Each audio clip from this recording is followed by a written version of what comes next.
का सुख नहीं था। मार्कंडू बाबा ने अपनी धर्म पत्नी के साथ एकांत में शिव का पूजन किया।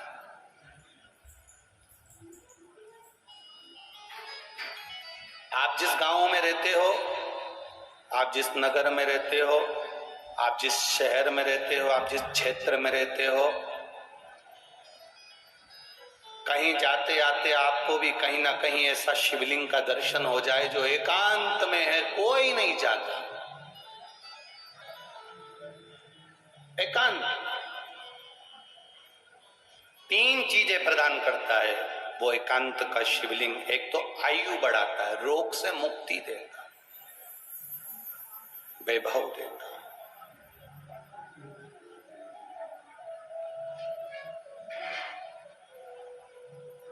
कौन से महादेव कहलाते हैं वो? जम जम के बोलो जरा, एकांतेश्वर महादेव। शिव कथा कर रही है,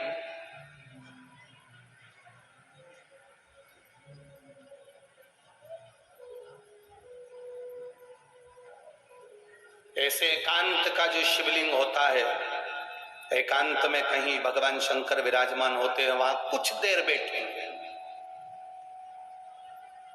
संगत थोड़ी सी एकांतेश्वर महादेव की अगर मिल गई तो वो फल देती है। जैसे एक कटोरी चावल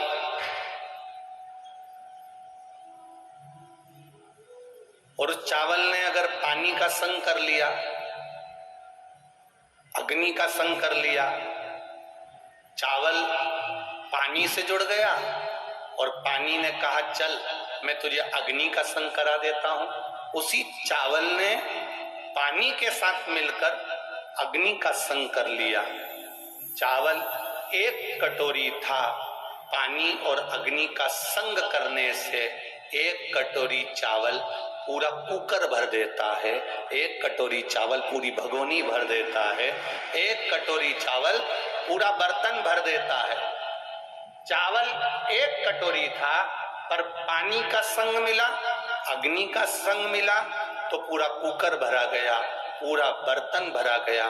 उसी तरह एकांतेश्वर महादेव का जब संग इस संसारिक मनुष्य को प्राप्त होता है तो वो भी खाली झोली भर ही देता है, वो एकांतेश्वर महादेव।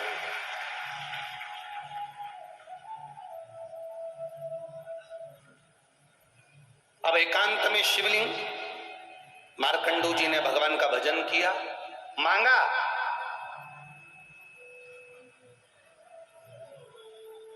एक पत्र आया है।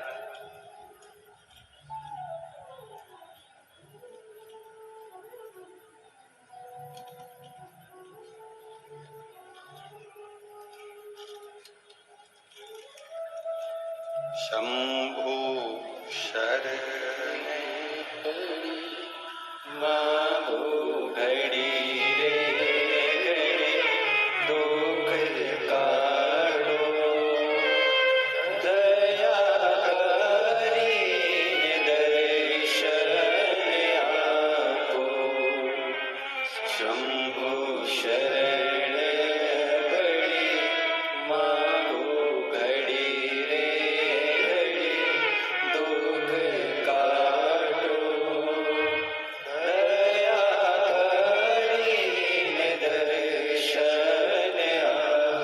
प्रदीप शर्मा, रायपुर बजरंग नगर आमापारा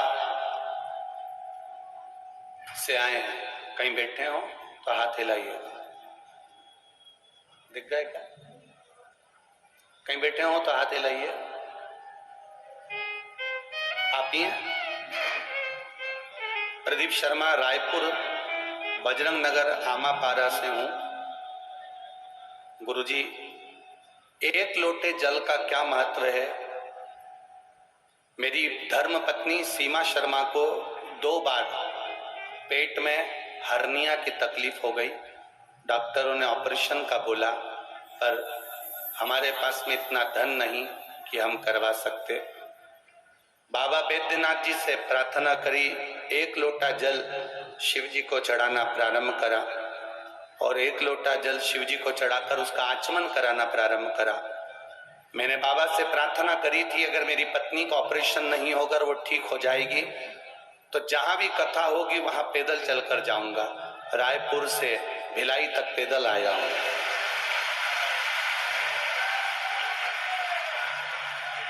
अजब, दौड़ के जाओ, एक बार जोरदार ताली बजाओ।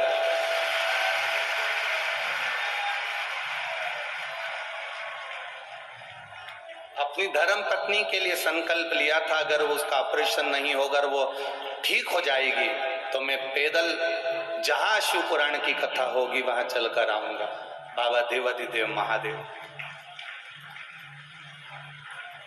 खाली न जाता कोई दर से तुम्हारे, खाली न जाता कोई दर से तुम्हारे, मैं भी खड़ा हूँ नन्हे बारे पसारे, अपने हृदय से लगा गिरा जा रहा हो, उठा लो प्रभु अपने दर से, अब तो न टालो, गिरा जा रहा हो, उठा लो। एक बार जोरदार ताली बजाएं आओ के साथ।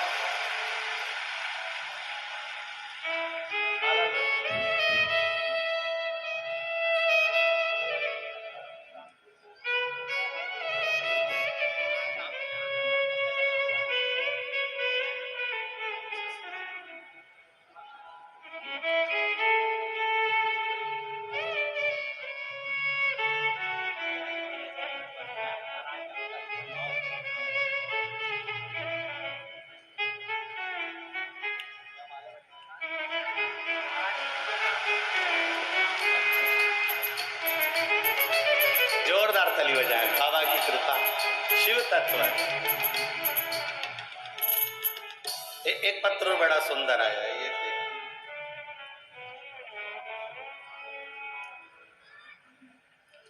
मेरा नाम निर्मला पांडे है, मेरे पति का नाम श्री नंद कुमार पांडे है। मैं भिलाई सेक्टर 5 के निवासी हूँ। पांडे परिवार की ओर से आपको नमन है। 1 लोटे जल का क्या महत्व है गुरुदेव? हम भिलाई वालों से पूछो, हम दिल से बता सकते हैं। मेरे बाबा ने हर कार्य में सफलता दी है गुरुदेव। लोगों को बीपी की बीमारी होती है, शुगर की बीमारी होती है, हमको शिव पुराण की बीमारी हो गई है गुरुदेव।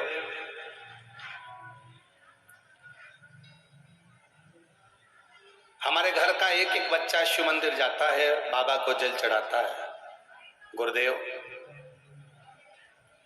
मेरी तबीयत खराब हो गई, मेरे पति मुझे अस्पताल लेकर गए, जहां मेरी सारी जांचें हुई।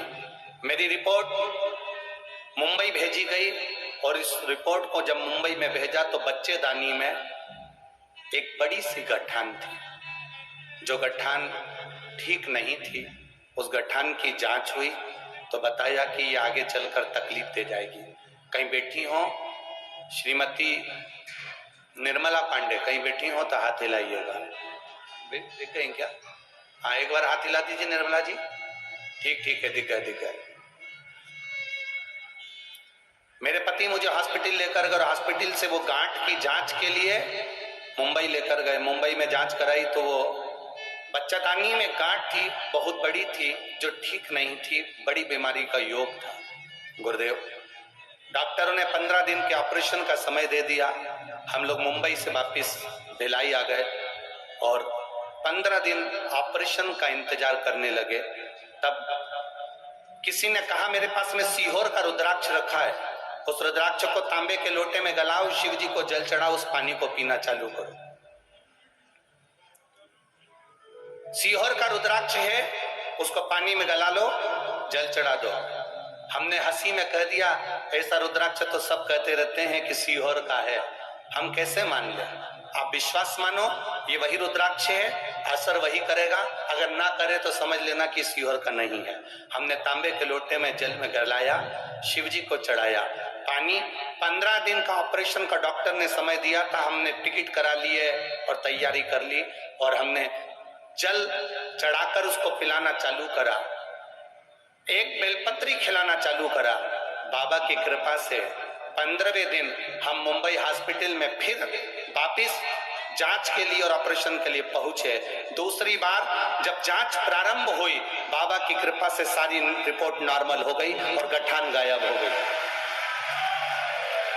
उसकी सारी जांचें हम फाइल भेज रहे हैं। उस फाइल में गठान की पूरी जांचें लगी हुई हैं। जो पहले जांच में बताया गया था कि गांठ है बच्चेदानी में, और दूसरी बार उसमें से जांच गायब हो चुकी है। दोनों रिपोर्टें लगाई गई है, दोनों जांच की अलग अलग। ये शिव तत्व है महाराज। ये ओखड़ी, बैठिए बहन, बैठिए। शिव कृपा।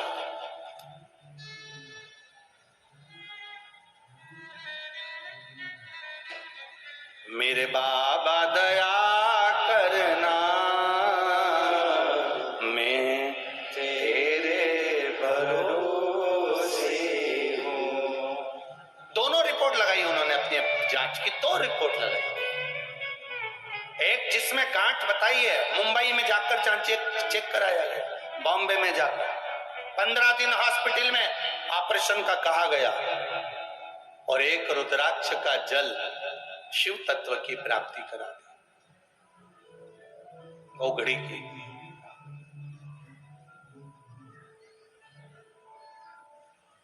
शिव कथा कह रही, विश्वास के साथ मांगा गया, विश्वास के साथ किया गया भजन, खाली नहीं जाए। प्रतिदिन शिव मंदिर तक अगर आप जा रहे हो, प्रतिदिन देवाधिदेव महादेव के शिवालय तक आप जा रहे हो, प्रतिदिन 1 लोटा जल शिव को चढ़ा रहे हो, ये मत सोचना कि महादेव तुमको अभी की अभी दे देंगे। हो सकता है फाइल थोड़ी सी मोटी हो तो काटने में समय लग रहा होगा, पर खाली नहीं रखेगा, झोली भरकर जरूर भेजेगा, ये निश्चित है,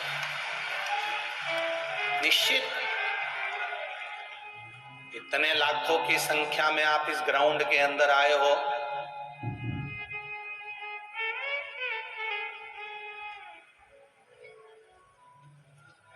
दिनेश जी साहू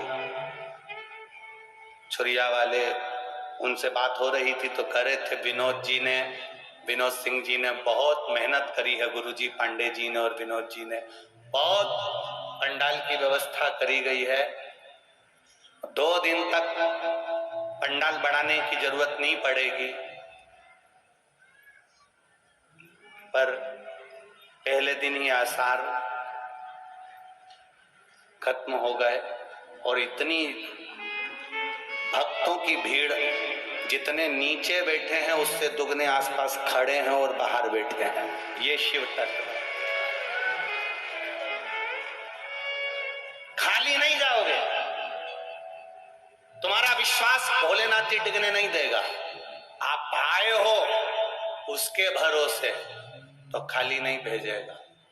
तुमने जितना विश्वास रखकर कथा सुनी है, उतना विश्वास रखकर 7 दिन की कथा है, 7 दिन 2 बजे से 5 बजे तक, भरचक गर्मी भी पड़ेगी, बैसाख का महीना भी है, तुम दान भी कर रहे हो, पुण्य भी कर रहे हो, किसी को 1 गिलास पानी भी पिला रहे हो और कथा का तत्व ग्रहण कर रहे हो, खाली नहीं। भजन मन लगा।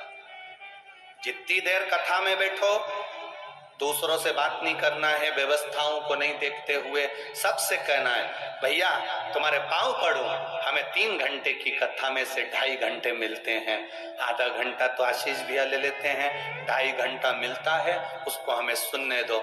2.5 घंटे की कथा के लिए सवेरे 6 बजे से जगह संभाल कर बैठते हो, तब जाकर ये कथा प्राप्त होती है, सहजता नहीं।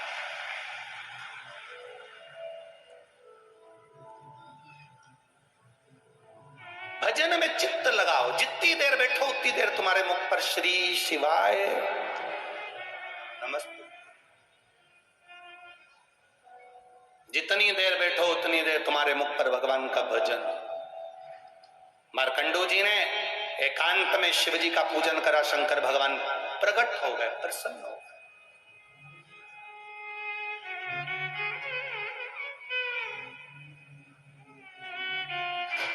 हमसे लोग कहते हैं कुबेरेश्वर धाम की इतनी महत्वता क्यों है, वहां तो अभी शंकर जी भी नहीं, कंकर शंकर है।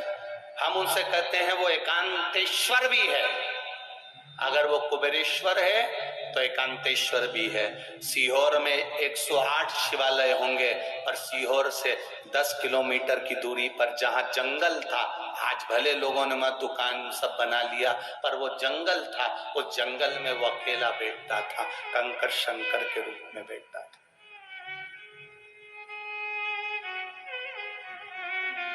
एकांतेश्वर है।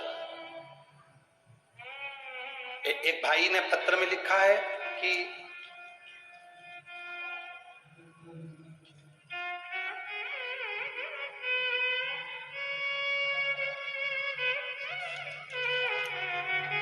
मेरा नाम सरिता अवस्थी है, मैं महासमुंद जिले के पिथौरा से हूं। मेरा मोबाइल नंबर ये है, कहीं बैठी हो तो हाथ हिलाइएगा। मेरा नाम सरिता अवस्थी है, कहीं बैठी हो तो हाथ हिलाइएगा। सरिता अवस्थी, कहीं बैठी हो तो हाथ हिलाइएगा। मेरा नाम सरिता अवस्थी है, मैं महासमुंद जिले के पिथौरा से हूं। मेरा मोबाइल नंबर ये है। गुरुदेव 32 साल से सोराइसिस की बीमारी थी, हर प्रकार की दवाई करवाई, डॉक्टर बोलते थे कि ये कभी ठीक नहीं होगी। शरीर में से खुजाल चलना, पोपड़े निकलना, शरीर में से खाल सूख कर झड़ती थी। सोराइसिस की 32 साल से बीमारी थी। गुरुदेव सारे डॉक्टरों का इलाज पूरे भारत की भूमि पर दिल्ली, मुंबई, पुणे तक पहुंच गए, पर सोराइसिस का कोई इलाज नहीं।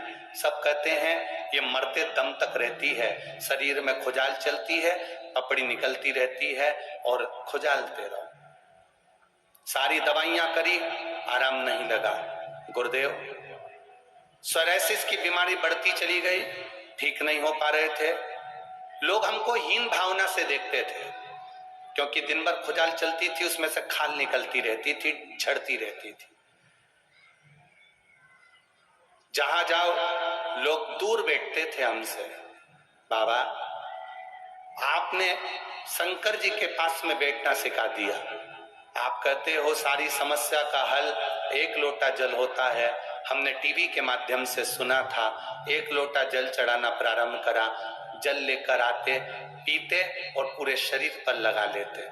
गुरुदेव लोग हंसते, सब लोग ताना भी देते, क्या होगा, इतनी बीमारी बेकार है, मरते दम तक पीछा नहीं छूटेगा। और बाबा की कृपा से गुरुदेव वो चढ़ा हुआ जल शरीर पे लगा लगा कर पूरी बीमारी ठीक कर ली, और आज दवाई की भी जरूरत नहीं और मेरा पूरा शरीर ठीक है। मैं कथा के पंडाल में बैठी, ये शिव तत्व, ये घड़ी है। आपका किया विश्वास, आपका किया गया भरोसा टूटेगा। आयो आप बहुत दूर दूर से आयो, दिल से सुनना।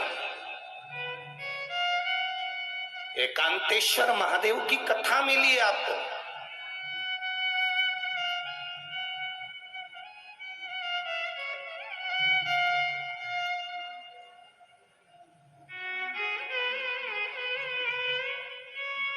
मार्कंडू जी ने पूजन करी, फल मिला।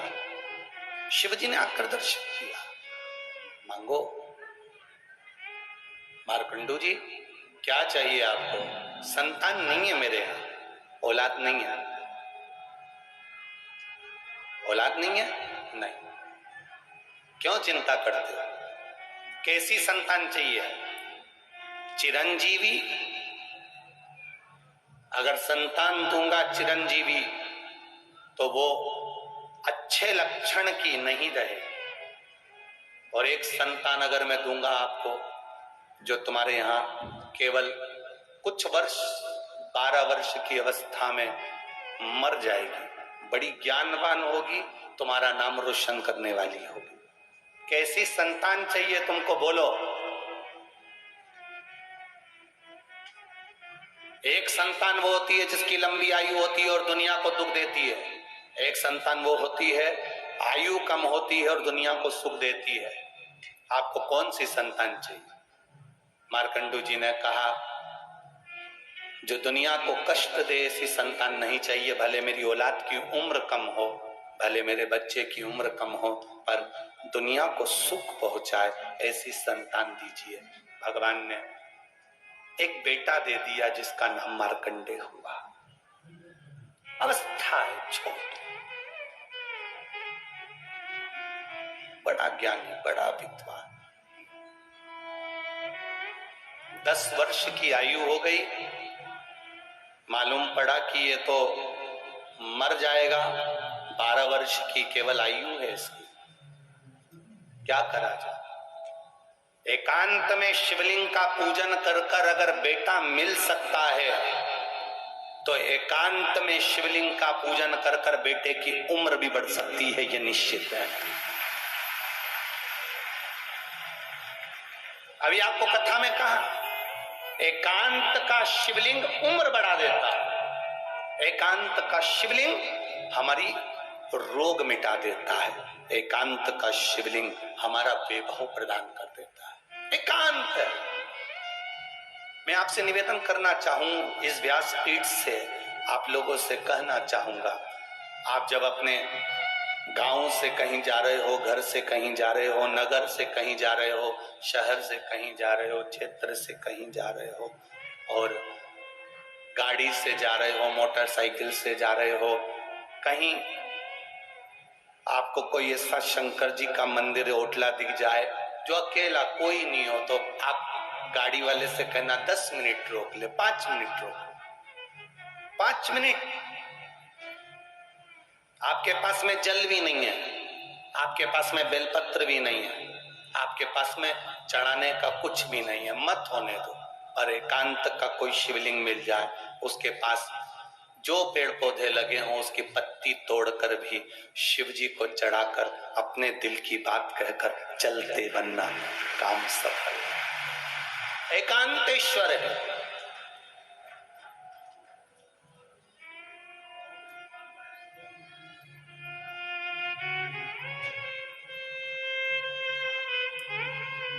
क्या देगा मेरा महादेव ये नहीं मालूम, पर इतना जरूर है, वो अपने बच्चों को, अपने भक्तों को दुखी नहीं देखता। अगर अपने भक्तों को दुखी देखता होता, लगभग 1 बजे कथा का समय रहता है, 4 बजे तक, कहीं 2 बजे कथा का समय रहता है, 5 बजे तक। पर अपने टीवी पर जितनी बार भी कथा सुनी होगी, हमने हर बार कहा है, जहां जहां कथा होती है भोलेनाथ अपने हाथ की कृपा की छांव कर लेता है। 1 बजे से 4 बजे हो, चाहे 2 बजे से 5 बजे हो, बच्चों को धूप भी नहीं लगने देता।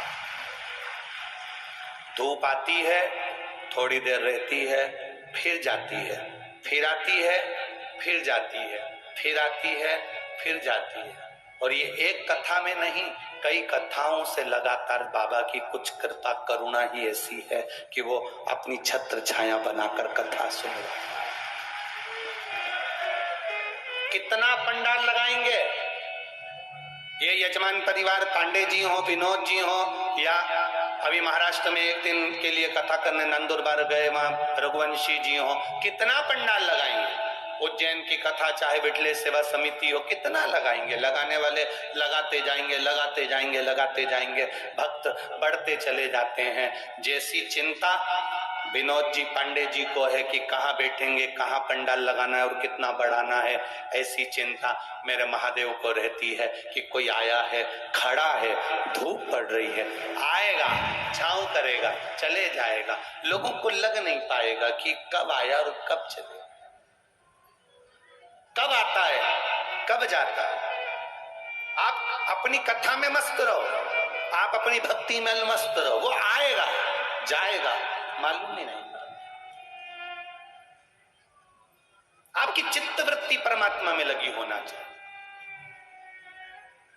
अगर एकांत का शिवलिंग मेरे घर में बुढ़ापे में संतान दे सकता है, मार्कंडू जी वृद्ध हो चले थे तब तक उनकी औलाद नहीं थी।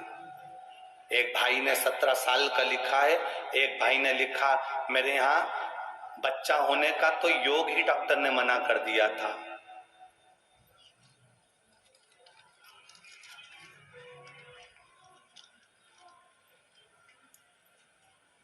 मैं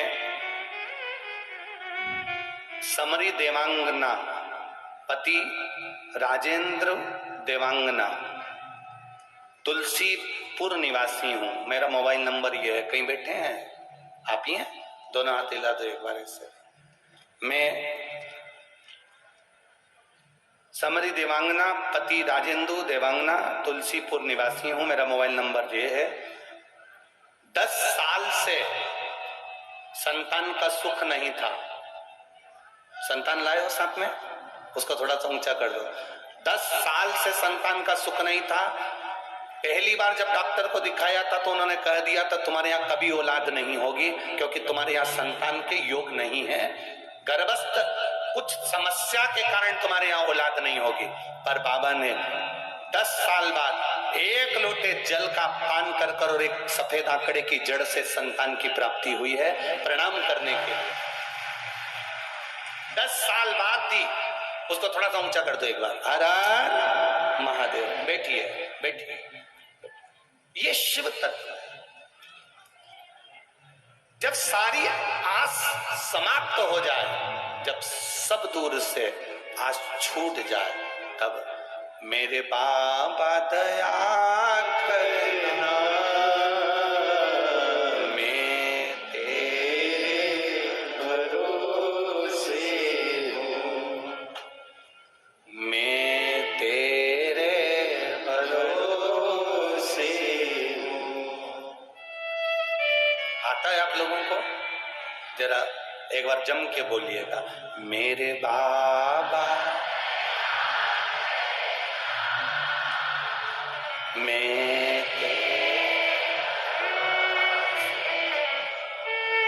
मेरे बाबा दया कर, मैं तेरे ना घर के भरोसे, ना परिवार के भरोसे, ना घर के भरोसे, ना परिवार के भरोसे, मेरे बाबा दया करना, मैं तेरे भरोसे, ना इनके भरोसे ना उनके भरोसे ना इनके भरोसे ना उनके भरोसे,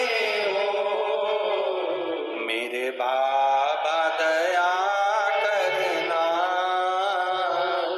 मैं तेरे भरोसे हूं, मेरे बाबा दया करना, मैं तेरे भरोसे हूं। हम उसके सहारे जी, हम उसके बल पर जी।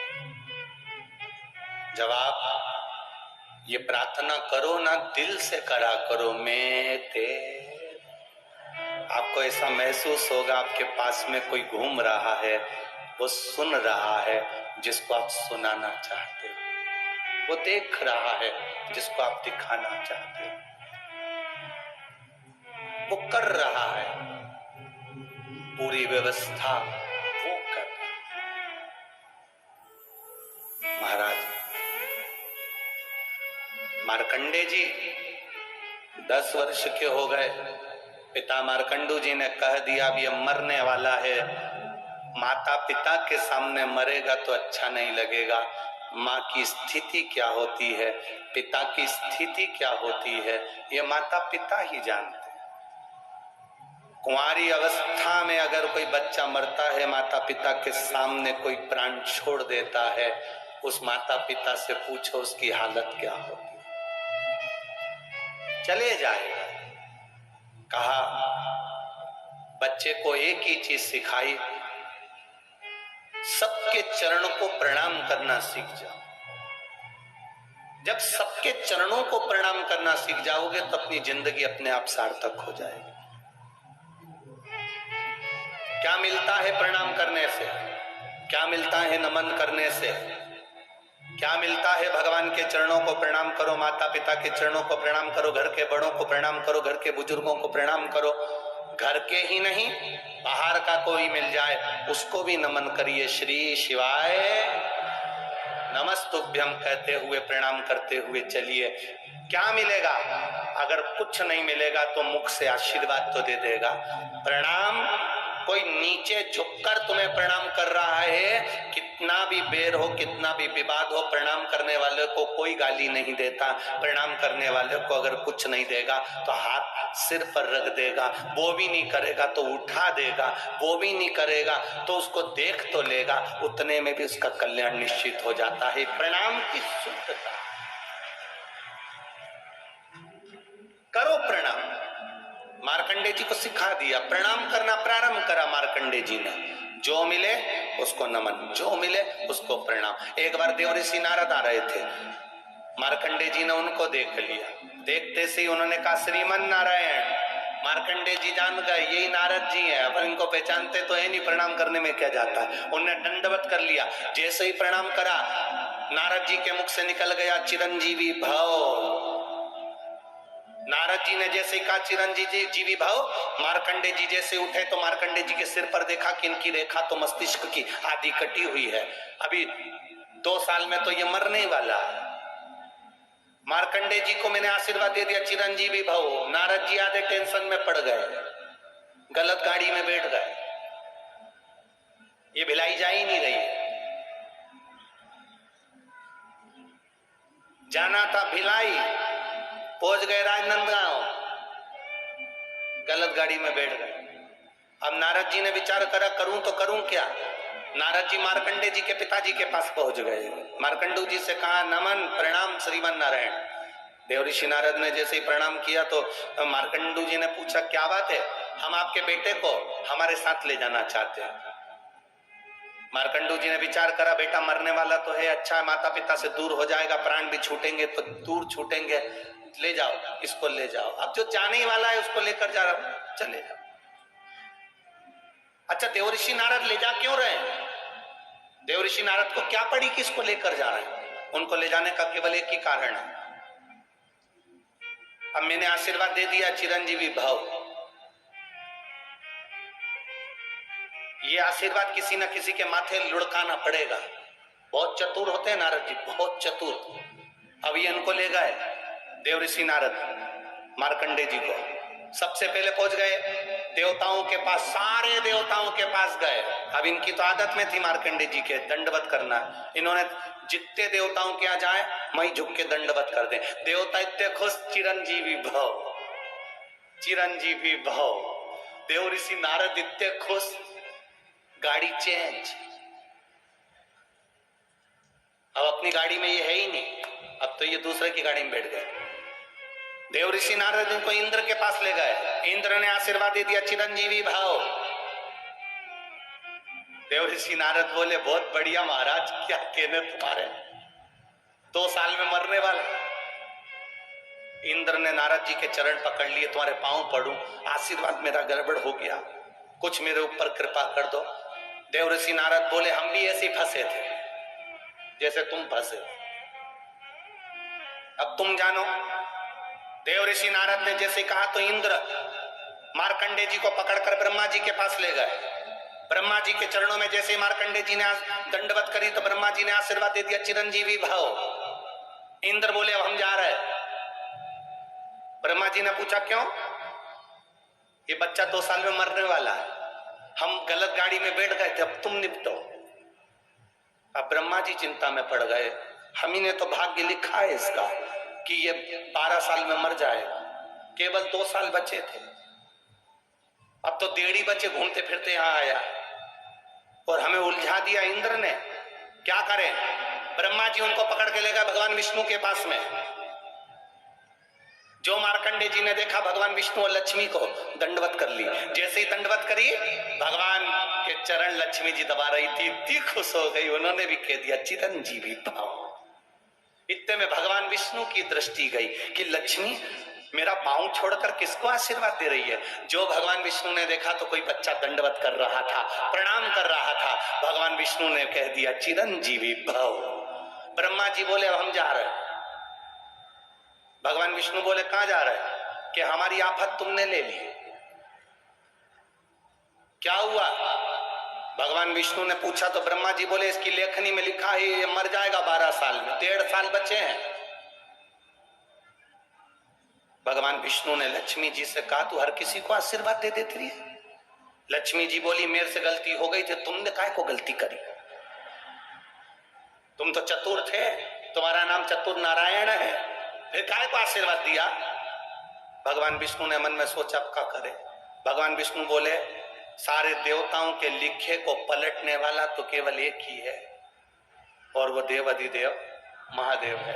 भगवान विष्णु ने मार्कंडे जी का हाथ पकड़ा, जंगल में ले जाकर बिठा दिया। जंगल में ले जाकर बिठाकर कहा कि यहाँ पर एक शिवलिंग लेकर स्थापना कर ले, पूजन करना प्रारंभ कर दे। एक बड़ा सा पत्थर उठाकर लेकर आ गए शिवलिंग की आकृति का और रख लिया और उसकी आराधना करना प्रारंभ करी। जल चढ़ाए, बेलपत्री चढ़ाए, पत्ती चढ़ाए, फूल चढ़ाए।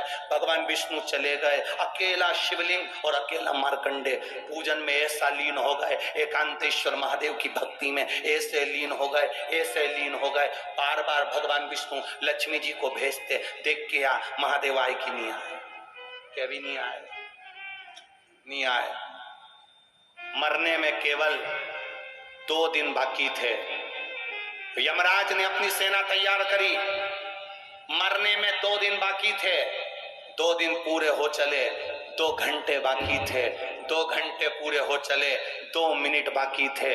2 मिनट पूरे हो चले और शंकर भगवान का शिवलिंग मार्कंडे जी पकड़े थे। 2 सेकंड में यमदूत नीचे आ रहे थे यमराज के साथ। इतनी देर में महादेव प्रकट होकर कहते हैं मेरा बच्चा कहीं नहीं जा सकता, चिरंजीवी एकांतेश्वर महादेव वहां प्रकट।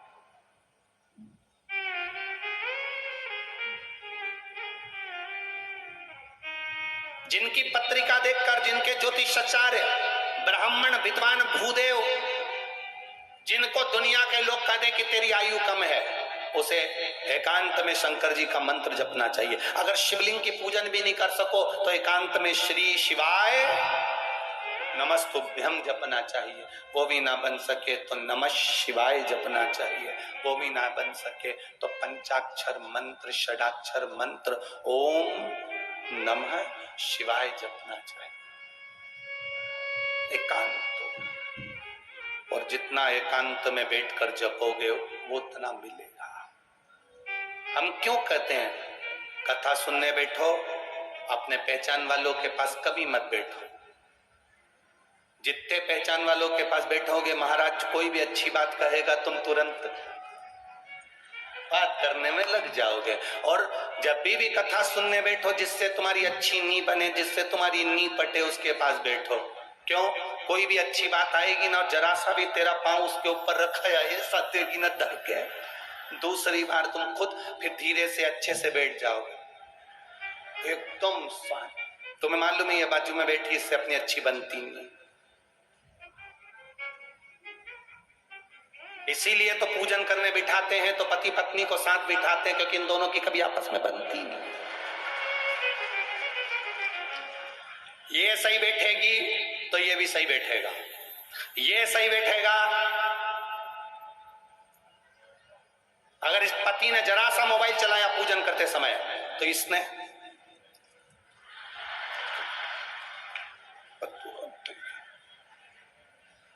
इसका ध्यान कहीं गया, आधा किलो दूध लिया, झाड़ू लगाते लगाते वहां तक लिया, इतने में पति ने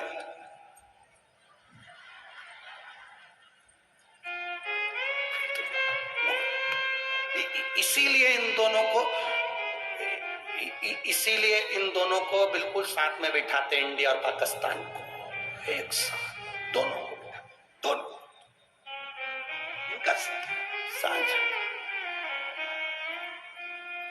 अच्छा, भगवान की बड़ी कृपा है पति पत्नी पर भी, ये आपस में प्रेम रहे तो इतना रहे कि एक पानी पूरी को आधा आधा खा ले, इतना प्रेम है। और आपस में प्रेम नहीं रहे तब देखो इन्हें पिज्जा भी अलग अलग चाहिए, सब कुछ।